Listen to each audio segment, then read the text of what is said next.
예, 오랜만에 다시 영상으로 이렇게 여러분들을 만나게 되었습니다.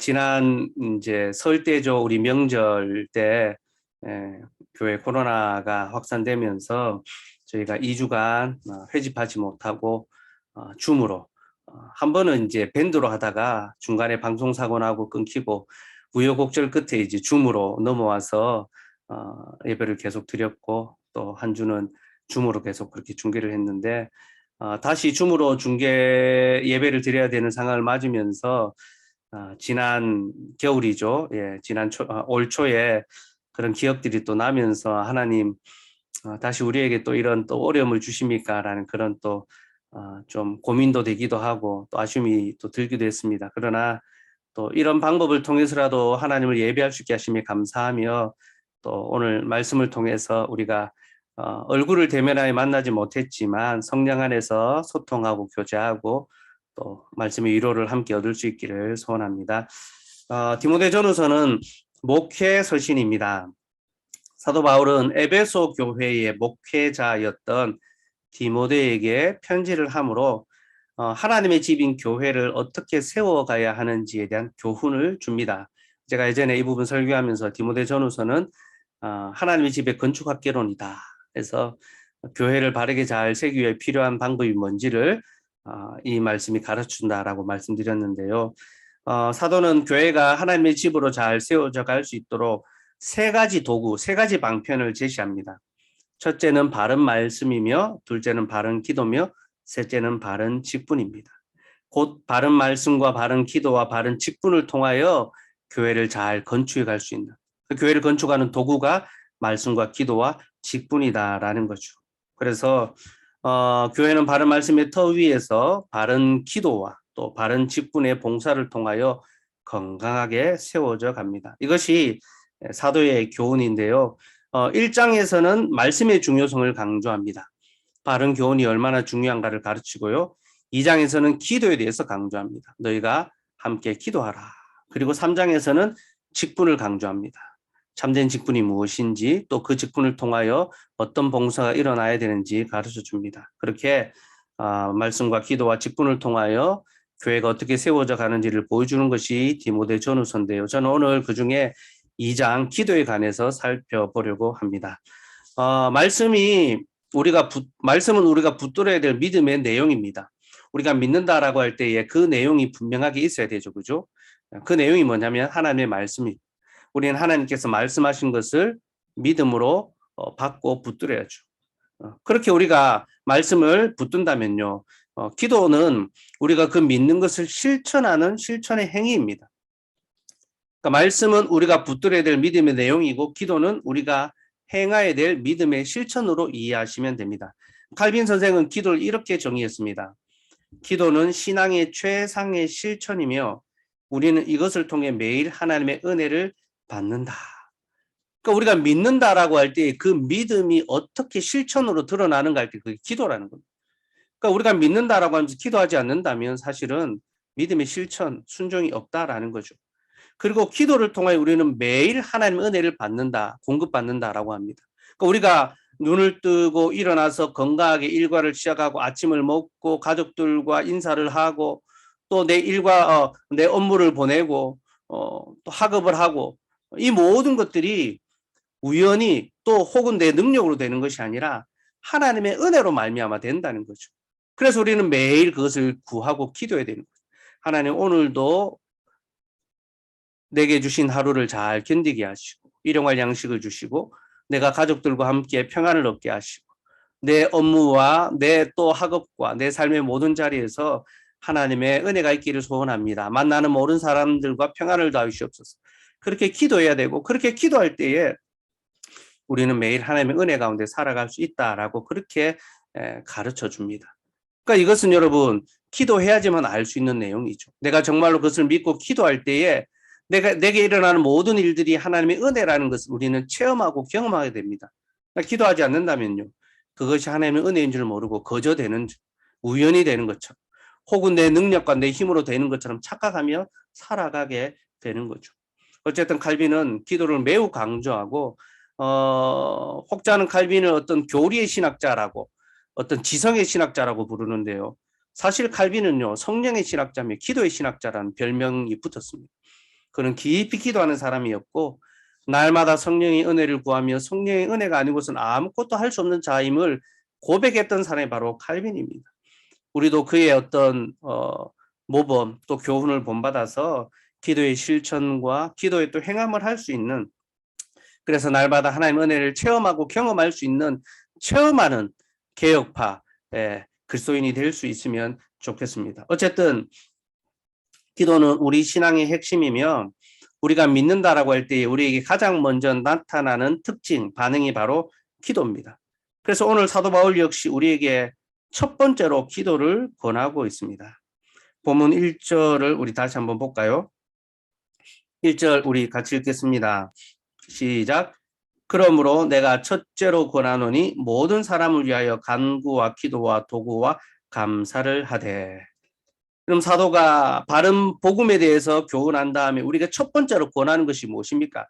행하라고 말하는 것이 무엇입니까? 기도입니다. 기도. 그런 일장에서 너희가 바른 복음을, 교훈을 붙들어야 된다라고 그렇게 권면하고, 그리고 첫째로 너에게 권할 것, 요구할 것은 기도다라고 합니다. 말씀을 받은 우리가 가장 먼저 해야 될 일이 기도라는 거죠. 그럼 하나님께서 우리에게 가장 먼저 해주신 일이 위로라고 했죠. 하나님은 수고로 일하는 우리를 위로해 주셨습니다.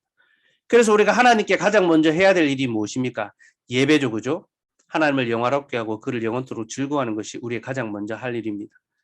그리고 우리가 하나님을 믿을 때 우리가 가장 먼저 해야 되는 일은 기도입니다. 하나님, 내가 주의 말씀을 받았고 이제 이것을 믿사오니 이제 이 말씀대로 역사하여 주시옵소서. 그렇게 기도해야 돼요.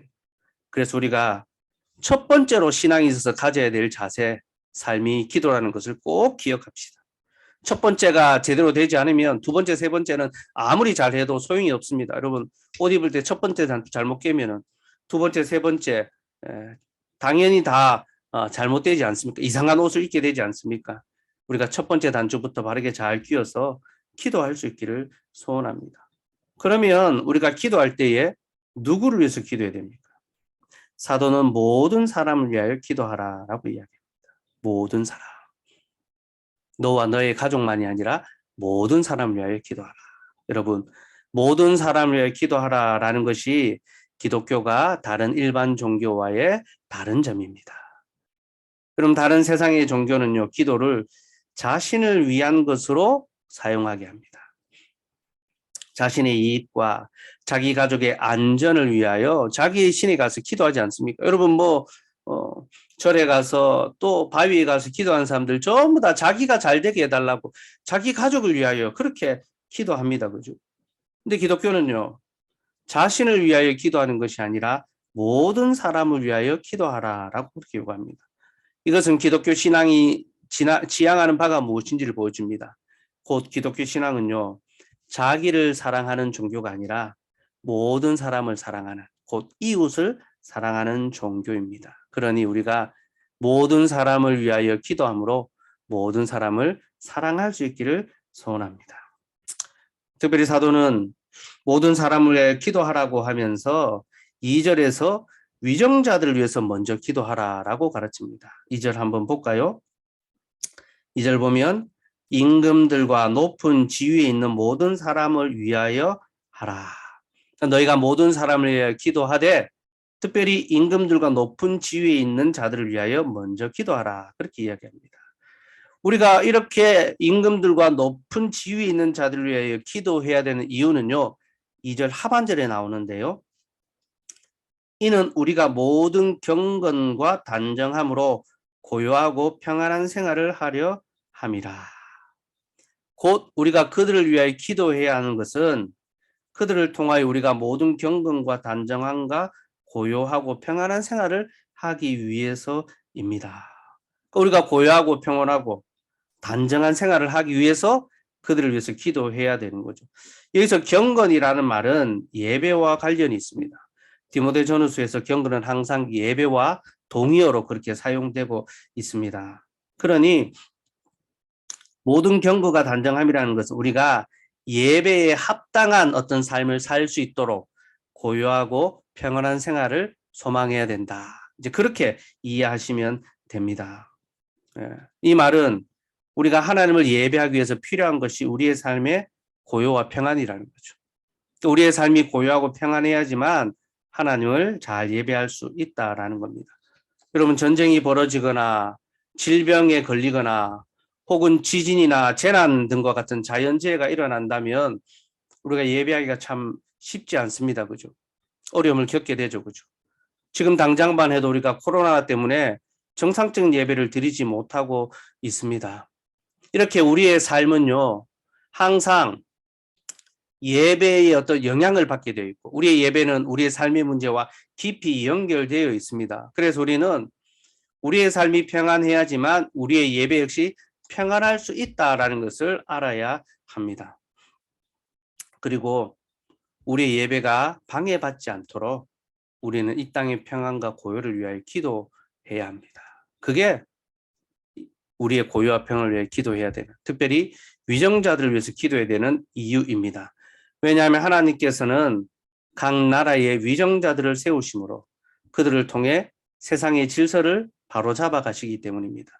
하나님 그들을 통하여 악을 억제하시고 정의를 바로 세우시고 또 약한 자들을 돌아보게 하십니다. 여러분, 이것이 모든 국가 또 국가의 지도자들이 짊어져야 될 책무입니다. 그러니까 역사 속에서 국가는 그런 기능을 하는 것이며 통치자의 역할은 바로 그런 것이다라고 다들 그렇게 정의하고 규정합니다. 여러분, 이런 규정, 이런 정의가 어디로부터 말미암는 것일까요? 바로 하나님께로부터 말미암는 것입니다.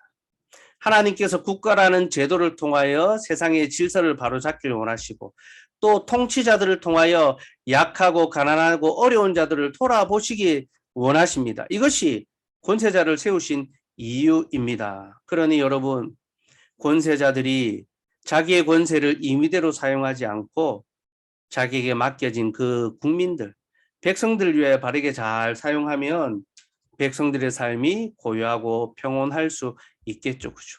그 좋은 통치자가 다스리는 시대는 태평성대 평안의 시대가 옵니다. 세종대왕이 다스리는 시대는 백성들이 풍족하며 배부르고 또 만족을 얻고 기쁨을 누리는 그런 평안의 삶을 살았지 않습니까? 그죠? 위정자들이 있는 이유가 바로 그것입니다.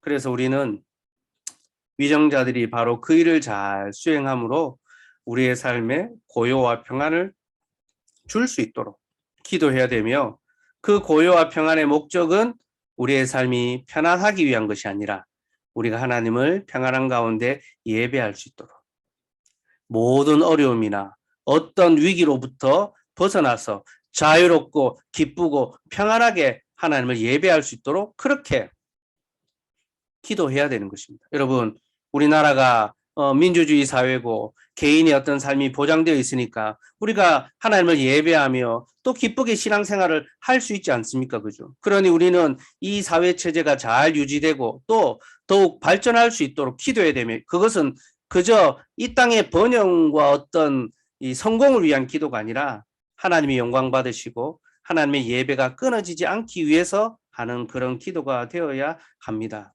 그리고 그러한 기도는요, 위정자들만이 아니라 우리와 관계된 모든 사람들에게도 확장되어 가야 합니다. 사도가 말한 것처럼 우리는 우리의 관계 안에 있는 모든 사람들을 위하여 기도해야 합니다. 왜냐하면 그들과 우리의 관계가 우리의 예배와 직결되어 있기 때문입니다. 여러분, 우리의 가정과 일터가 평안하지 않는다면 우리가 어떻게 온전한 예배를 드릴 수가 있겠습니까? 그죠? 우리가 관계의 어려움과 또 문제들이 발생하게 되면요, 우리는 그런 것 때문에 우리의 예배에 큰 영향을 받을 수밖에 없습니다. 예전에 제가 사회 갈 때 경험했던 일인데요. 성도분 중에 한 분이 이제 세상에서 이 다른 분과 이해관계가 좀 생겼던 모양입니다. 서로 좀 원한 관계가 생겼던 모양인데 이분이 이제 그 세상 사람이 이제 예배하고 있는 이 성도분을 찾아왔어. 예배 중에 막 고래고래 소리를 지르면서 누구 나오라고 막 그렇게 따지고 항의하고 막 그랬던 적이 있습니다. 그래서 나가서 말리기도 하고 돌려보내기도 하고 그랬는데 우리가 세상 사람들과의 관계에서 어려움을 겪거나 또 갈등이 생기면요. 그런 마음으로 하나님을 예배하는 데에 어떻게 우리가 평안함을 누릴 수 있겠습니까? 그래서 우리는 가족과 또 직장 동료와 또 친구들과 직장의 상사들, 나와 관계된 모든 이들과 고요하고 평안한 관계를 맺을 수 있도록 힘써야 하고 또 그들을 위하여 기도해야 됩니다. 그들의 삶에 평안이 있고 그들이 고요함으로 나와 더불어 함께 평안한 삶을 잘 누려갈 수 있도록 기도해야 되며 이것이 바로 우리의 예배를 평안하게 지킬 수 있는 길이라는 것을 잊지 맙시다. 그렇게 우리가 위정자들을 위하여 기도하고 나와 관계된 모든 사람을 위하여 함께 기도하는 저와 여러분 되기를 소원합니다. 둘째로 사도는 모든 사람을 위하여 기도하되 특별히 그들이 구원을 얻을 수 있도록 기도하라라고 요청합니다. 우리 4절 말씀 한번 볼까요? 같이 읽읍시다. 시작. 하나님은 모든 사람이 구원을 받으며 진리를 아는 데에 이르기를 원하시느니라. 여기 보니까 하나님께서 모든 사람이 구원을 받으며 진리를 아는 데에 이르기를 원하신다라고 그렇게 말합니다. 그러니 우리는 모든 사람이 구원을 받을 수 있도록 기도해야 합니다. 네, 여러분, 여기서 우리가 이 말씀을 만인구원론, 곧 모든 인류가 한 사람도 빠짐없이 다 구원을 얻어야 한다라는 것으로 그렇게 오해해서는 안 됩니다. 이 말씀은 그걸 가리키는 것이 아닙니다. 여기서 말하는 모든 사람이라는 것은 모든 인류를 가리키는 것이 아니라 모든 계층의 사람을 가리킵니다. 곧 왕이나 지위가 높은 사람들로부터 종이나 노예에 이르기까지 그 천한 신분에 있는 사람들까지 모두 다 하나님은 구원을 얻기를 원하신다는 것이며 유대인으로부터 헬라인 그리고 야만인, 우리는 야만인에 들어가죠, 그죠? 그 이방인에 이르기까지 모든 부류의 사람, 모든 민족이 차별 없이 다 구원 얻기를 바라는 것이 하나님의 뜻이라는 것입니다. 그러니 여러분, 우리는 우리와 관계된 모든 사람, 내 위에 있는 사람이나 내 옆에 있는 사람이나 내 아래에 있는 사람이나 그 누구라도 그들이 다 하나님의 구원의 말씀을 알고 구원 얻을 수 있도록 기도하며 힘써야 한다는 거죠. 그것이 우리가 기도해야 될 기도의 내용입니다. 우리는 우리와 관계된 이들의 구원을 위하여 기도해야 됩니다. 근데 여러분, 그들이 어떻게 구원을 얻습니까? 그들이 어떻게 하나님을 믿을 수 있습니까? 그들에게 하나님의 구원의 진리가 전하여지고 그 진리를 깨달아 알 때에 그들이 구원을 얻게 됩니다. 그래서 하나님은 모든 사람이 구원을 받으며 진리를 아는 데 이르기를 원하시느니라 그렇게 말하고 있죠. 참된 진리 곧 예수 그리스도를 아는 데에 이르름으로 말미암아 구원 얻는 것, 이것이 우리를 향한 인생을 향한 하나님의 기쁘신 뜻이라는 겁니다. 그러니 여러분, 우리는 이 복음의 교훈, 이 구원의 진리가 나와 관계된 모든 사람들에게 알려질 수 있도록, 전해질 수 있도록 기도하고 소원하고 또 힘써야 합니다. 이것이 바로 우리가 기도해야 될 그 기도의 내용입니다. 사도는 그 구원의 복음, 진리의 내용에 대해서 간단하게 5절에서 6절에서 네 가지로 요약하는데요. 5절, 6절 한번 봅시다. 예. 첫째는 하나님께서 한 분이시다는 것을 아는 것이며, 둘째는 하나님과 사람 사이의 중보자가 한 분이심을 아는 것이고, 셋째는 그가 사람이신 그리스도 예수라는 것과, 넷째는 그가 모든 사람을 위하여 자기의 대속물로 주셨다는 것. 바로 이것을 아는 것이 구원 얻는 지혜다라고 말합니다. 곧 하나님은 한 분이시고 참신이신 하나님은 한 분이시죠. 이것은 그 당시의 만신론에 대한 이 세계관에 대한 도전이죠. 참된 신은 하나님 한 분이시다. 둘째는 하나님과 사람 사이의 중보자도 한 분이시다. 그러니까 구원 얻을 이름이 다른 이름이 아니라 오직 하나밖에 없다라는 거죠. 셋째는 그가 사람이신 그리스도 예수. 그러니까 우리의 구원자가 사람이신 예수님이라는 거죠. 이것은 그 당시 어떤 이 세계관의 강력한 도전입니다. 왜냐하면 신이 사람을 구원할 수 있지 사람이 사람을 구원할 수는 없기 때문입니다. 근데 복음은 하나님이신 예수님이 사람이 되셨고 사람이신 예수님이 사람인 우리를 구원하셨다라고 그렇게 분명하게 이야기하고 있습니다. 그래서 이것은 그 당시 사람들에게는 참 어리석은 이야기로 들릴 수 있는 그런 복음입니다. 그러나 이것이 참된 진리라고 사도는 강력하게 그렇게 외치고 있습니다. 그리고 그가 자기의 목숨을 많은 사람의 대속물로 주셨다라는 것, 곧 나의 생명의 대속물로 주셨다라는 것, 그것을 알고 믿는 것, 이것이 바로 참된 구원의 지혜입니다. 여러분, 이 네 가지는 우리가 꼭 알아야 될 모든 성경의 요약입니다. 모든 성경은 바로 이 네 가지 내용을 하나하나 풀어내는 것입니다. 저는 말씀을 연구해서 이 말씀이 무엇인지를 하나하나 풀어 매주일마다 여러분들에게 가르치고 나누고 있습니다. 그러나 그 요약, 그 강령이 요 네 가지 사실이라는 것을 기억하고 먼저 우리가 이 복음의 내용을 확실히 믿고 있는지 돌아보고 또 확실히 믿어야 할 것입니다.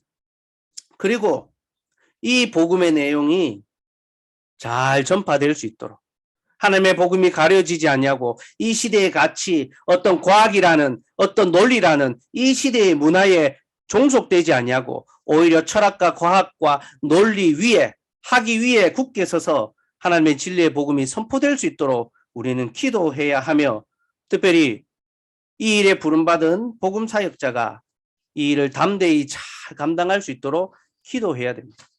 세상의 어떤 지혜로운 말로 하는 것이 아니라 하나님의 지혜의 말씀인 성경으로서 이 복음을 전파하며 가르치고 또 성령의 역사하심으로 구원의 역사가 일어날 수 있도록 기도하며 간구해야 하는 것, 그것이 우리가 구해야 될 모든 사람이 구원 얻도록 기도하는 바로 그 기도의 내용이라는 것입니다. 그래서 여러분, 우리는 기도할 때 먼저 직분자를 위해서 기도해야 합니다. 그가 바른 복음을 바르게 잘 연구해서 선포할 수 있도록 그렇게 기도해야 되며 내가 그 복음 말씀을 바르게 잘 받아 마음에 새기고 이제 그 받은 말씀을 가지고 나가서 전할 수 있도록 또 내가 들은 이 말씀을 나와 함께한 이들도 듣고 구원 얻는 지혜를 얻을 수 있도록 기도하고 말씀을 듣는 그 자리로 사람들을 끌어올 수 있어야 합니다. 여러분, 이것이 전도입니다. 복음이 선포되는 자리로 복음을 들어야 할 자들을 데리고 오는 것, 이끌고 오는 것, 그것이 참된 전도죠. 우리에게 그런 전도에 열심히 있었으면 좋겠습니다.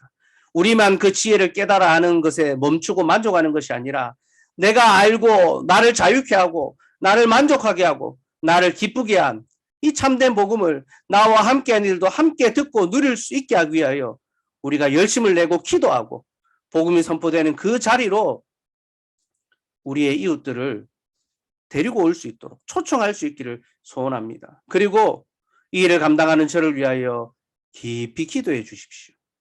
제가 건강해야지만 하나님의 복음을 힘있게 전할 수 있습니다. 제가 성실하게 말씀을 연구해야 되지만 지혜의 말씀을 잘 전할 수 있습니다. 또한 제가 제 삶의 평안과 고요함이 있어야지만 제가 평안한 마음으로 이 평안의 복음을 여러분들 앞에 서서 나누며 그렇게 전할 수 있습니다. 여러분, 제가 무지하고서 제가 평안이 없고서 제가 건강이 없고서 어떻게 이 생명의 말씀을 여러분들에게 잘 전할 수 있겠습니까?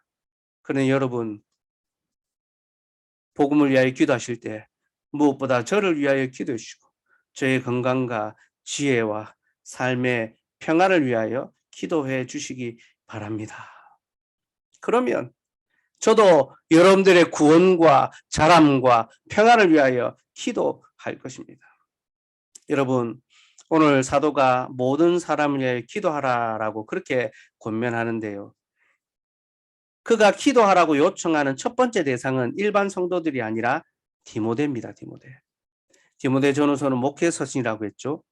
목회자인 디모데에게 보낸 편지입니다. 그래서 지금 사도가 첫 번째로 기도하라라고 권면하는 것은 바로 직분자입니다.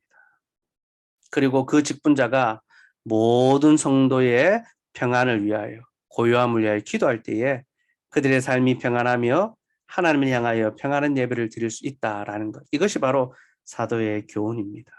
그래서 목회자에게 첫 번째 직무는 바로 기도고, 이것이 가장 중요한 직무입니다. 목사는 가르치는 사람이지만 가르치기 전에 먼저 기도할 수 있어야 됩니다. 아구스티누스의 스승이었던 암브로시우스는 직분을 받고 첫 사역을 시작하면서 이렇게 말했습니다.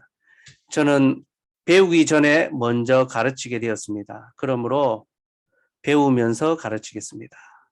이 말은 그가 겸손하게 늘 기도하고 배움을 통하여 말씀을 가르치고 성도들을 섬기겠다라는 그런 의지의 표현이었습니다. 여러분, 그렇게 직분자에게 가장 중요한 것은 바로 기도의 자세입니다.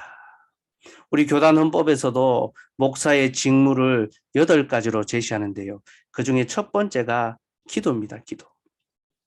교단 정치 제41조에 목사의 직무가 나옵니다. 첫째, 교인을 위하여 기도하는 일.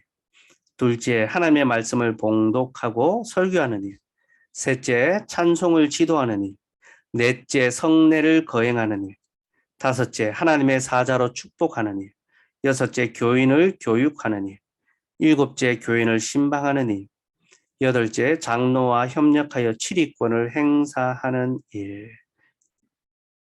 여러분, 이 순서가 꼭 사역의 중요도를 가리키는 것은 아니지만 그렇다고 사역의 중요도와 무관한 것도 아닙니다. 목사에 있어서 가장 중요한 것은 가르치는 것 이전에 기도하는 것입니다. 목사는 성도를 위하여 깊이 기도해야 되며 기도할 때 그는 비로소 가르칠 수 있는 자가 되는 것입니다. 제가 이번에 코로나의 이 시간을 보내면서 가장 많이 깨달은 부분, 또 묵상한 부분도 바로 이 부분이었습니다. 그동안 제가 코로나에 여러 위기가 있었지만 저는 좀 안 걸리고 잘 피해 왔었거든요. 어떤 분들이 제가 두 번째, 세 번째 걸린 줄 아는 분이 계신데 저는 이번에 처음 걸렸습니다. 저희 가족이 다 걸릴 때도 저만 안 걸렸고 우리 교회에 또 성도들이 많이 걸릴 때도 이상하게 저는 참 안 걸리더라고요. 그래서 제가 농담처럼 나는 수포항체 보유자다. 안 걸린다. 그렇게 이야기하면서 하나님께서 교회와 예배를 위하여 나를 지켜주신다. 그렇게 생각을 했는데 근래에 좀 무리한 일정을 소화하면서 체력이 좀 떨어졌고 면역력이 약해졌는지 결국 이제 코로나를 이제 좀 피할 수가 없었습니다. 제가 처음에 하루는 검사를 계속했는 이틀은 검사를 했는데 이게 양성이 안 나오더라고요. 그래서 역시 나는 수포항체다, 몸살이구나 생각하고 그렇게 지나가다가 그 다음날 되어서도 계속 몸이 나아지지 않아서 저녁 무렵에 다시 해보니까 두 줄이 뜨더라고요. 그 두 줄이 딱 뜨니까 이게 처음에는 현실이 잘 안 받아들여지더라고요. 당연히 한 줄이 뜰 줄 알았는데 두 줄이 뜨니까 이게 뭔가 이 현실 감각이 안 생기면서 드디어 나도 걸리는구나. 좀 마음에 좀 낙담과 그리고 또 교회에 대한 생각들이 이제 좀 먼저 많이 들더라고요. 어쨌든 그렇게 이제 병원에 가서 이제 확진 판정을 받고 또 격리하는 시간을 이제 보내게 됐는데요. 제가 코로나에 걸렸다는 소식을 듣고서 저희 어머니가 저한테 이제 곧바로 전화가 와서 저한테 대뜸 이렇게 이제 물으시는 겁니다. 주일에 예배는 어떻게 드리냐? 제 몸이 뭐 어떤지 안 물으시고 제가 코로나 걸렸다니까 주일에 예배는 어떻게 드리냐면서 물으시더라고요. 제가 역시 우리 어머니는 아들 걱정보다 교회 걱정이 더 많으시구나 생각하면서 인터넷으로 중계로 해서 그렇게 드리기로 했습니다. 그렇게 말씀을 드렸습니다. 그러니까 이제 그 다음에 저희 어머니가 또 이렇게 이야기하십니다. 격리하는 동안 다른 생각하지 말고 성도들 한 명 한 명 이름 불러가면서 기도하라고. 교회에서 기도하고 기다리라고. 그러시고 전화를 끊으시더라고요. 그 이후로 한 번도 전화가 안 왔습니다. 딱 한 번 전화 오셔가지고 두 마디. 예배는 어떻게 하냐. 성도들에서 기도해라. 제가 참 그 통화하면서 역시 우리 어머니가 전형적인 경상도 어머니시구나. 왜 우리 경상도 아빠들 집에 오면 딱 세 마디 한다잖아요. 그래서 밥도 아는 자자. 예, 밥 먹고 살피고 자는 것. 예. 저희 어머니가 예배는 기도해라. 딱 두 마디를 저에게 남기셨는데요. 그 잠깐의 통화가 저에게는 참 오래 여운이 남는 그런 통화로 남았습니다. 마치 지금 저에게 주신 하나님의 음성처럼 그렇게 다가오더라고요. 그러면서 그동안 제 사역의 중심과 방향을 좀 살펴보게 되었습니다. 저는 말씀을 가르치는 것을 가장 중요하게 여기고 그것을 제 사역의 중심에 두었습니다. 그리고 그 일을 하는 것에 항상 열심을 내었고 이 일에 내가 부족한 것이 없는지 또 살펴보고 또 살펴보았습니다. 그런데 그 말씀과 함께 가야 될 너무나 중요한 이 기도는 제가 너무나 소홀히 하고 있었는 것은 아닌가 돌아보게 되었습니다. 하나님께서는 이번 시간을 통하여 저에게 부족한 것이 무엇인지, 저에게 빠진 것이 무엇인지, 제가 다시 붙들어야 될 것이 무엇인지를 가르쳐 주셨습니다. 그래서 기도해야 되겠다 마음을 먹고 어머니가 말씀하신 것처럼 요람을 펼쳐서 한 명 한 명 얼굴을 보고 이름을 불러가면서 그렇게 기도하려고 했습니다. 근데 한 사흘 동안은 정말 너무 아파서 아무것도 못하겠는 몸살을 너무너무 알아가지고 뭐 책을 보기도 싫고 글자를 보기도 싫고 죄송합니다. 여러분 사진을 보는 것도 힘들고 어지럽고 그래서 던져뒀습니다. 한 사흘은 정말 아무것도 안 한 것처럼 시체처럼 좀비처럼 그렇게 누워 있다가 한 며칠 좀 지나고 나니까 기력이 조금 돌아오더라고요. 약균이 조금 이제 약효가 나타나서 약균을 힘입어서 다시 이 요람에 기도의 제목을 펼쳐두고 여러분들 얼굴을 보면서 한 명 한 명 이름 불러가면서 그렇게 기도했습니다. 그리고 그렇게 기도하다 보니까 저는 제가 누구를 위하여 부름받았는지를 다시 한번 확인할 수 있게 되었습니다. 사랑하는 여러분, 저는 다른 어떤 사람들을 위하여 부름받은 것이 아니라 바로 여러분들을 섬기도록 부름받은 목사입니다. 그리고 그 부름받은 대로 오직 여러분들을 위하여 기도하고 사랑하고 가르치고 더욱 힘써 섬겨야 되겠다라는 그런 마음을 갖게 되었습니다. 그러고 나니까 어느새 제 마음속에 평온하고 고요한 그런 마음들이 들더라고요. 제 마음의 여러 걱정과 염려와 생각들이 사라지고 마음의 평안과 고요가 주어지더라고요. 그리고 깨달았습니다. 아하, 우리의 삶의 고요와 평안이 주어지는 것은 기도를 통하여 주어지는 것이구나. 여러분, 하나님께서 우리의 삶의 고요와 평안을 위해 기도하라는 것은요. 이 고요와 평안은 하나님 아니고서 다른 방법은 얻을 수 없기 때문입니다. 부요함은, 성공은, 승진은, 성취는 우리의 손으로 쟁취할 수 있을지 모릅니다. 우리가 가질 수 있을지 모릅니다. 그러나 여러분, 우리의 삶의 평안함과 고요함, 우리의 마음의 그 안식은 우리의 손으로 취할 수 있는 것이 아닙니다. 오직 하나님만이 주실 수 있고 우리가 그것을 위하여 기도할 때에 하나님께서는 우리에게 그것을 공급해 주시고 우리에게 채워 주십니다. 그러니 우리가 정말로 우리의 마음의 고요와 평안 그리고 이것을 통하여 하나님을 참되게 예배하기 위하여 더욱 힘써 기도할 수 있기를 소원합니다. 여러분, 혹시 지금 자신의 삶이 너무 분주하고 정신없이 무언가에 쫓겨간다는 그런 느낌이 드십니까? 아니면 매일 전쟁처럼 반복되는 그런 일상, 그렇게 피곤하고 고단한 삶을 그렇게 반복하고 계십니까? 여러분, 왜 우리의 삶에 여유가 없고 계속해서 쫓겨만 가는 것 같고 평안 없는 그런 삶을 살아갈까요? 기도가 없기 때문입니다. 기도가 사라졌기 때문에 우리에게 평안도 사라진 것입니다. 그러니 여러분, 우리가 다시 기도할 수 있기를 소원합니다. 우리의 마음의 평안과 고요함, 우리의 삶의 안정을 위하여 기도합시다. 오직 위로부터 그 은혜가 임한다는 것을 기억하고 하나님께서 우리에게 평안 주시기를 기도합시다.